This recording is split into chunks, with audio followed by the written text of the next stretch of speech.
જામનગરમાં મોંઘવારીના માર વચ્ચે છેલ્લા અઠવાડિયાથી શાકભાજીના ભાવમાં 30 થી 35 જેવો જંગી વધારો નોંધાતા ગૃહિણીઓમાં દેકારો બોલી ગયો છે। ઉનાળાને લઈ ઓફ સિઝન હોવાથી જોઈએ તેટલા શાકભાજીના પાકની આવક નથી। આમ આવક ઘટતાની સાથે જ ભાવ ઉચકાયા છે, જેથી ગૃહિણીઓની ખરીદ શક્તિ પણ ઘટી છે। અગાઉ જે 1.5 કિલોથી 2 કિલો જેટલા શાકની ખરીદી કરતા હતા, તેમાં હવે અડધો કિલો જેટલી ખરીદી કરી રહ્યા છે। કઠોળનું ચલણ પણ વધ્યું હોવાનું જાણવા મળી રહ્યું છે।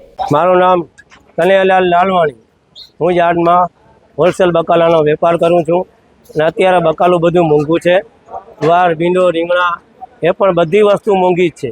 વધારો એટલે તમારા આમાં 40% વધારો આવ્યો છે। ગુવારજી 60-70 રૂપિયા, અત્યારે 130 રૂપિયા પહોંચ્યું। એમાં કોઈ પણ વસ્તુ સસ્તી નથી। સામાન્ય માણસ માટે બકાલું લેવું એટલે સોનાની ખરીદી કરવા જેવું છે। હજી આનાથી પણ 10-20% ભાવ ઊંચું થશે। 40-45 રૂપિયા થઈ ગયા, હજી પણ ભાવ વધવાની શક્યતા છે। ગુવાર 130 રૂપિયા હોલસેલ ભાવ, વટાણા 130 રૂપિયા હોલસેલ ભાવ, ભીંડો 60-70 રૂપિયા, ફુલાવર 80-90 રૂપિયા,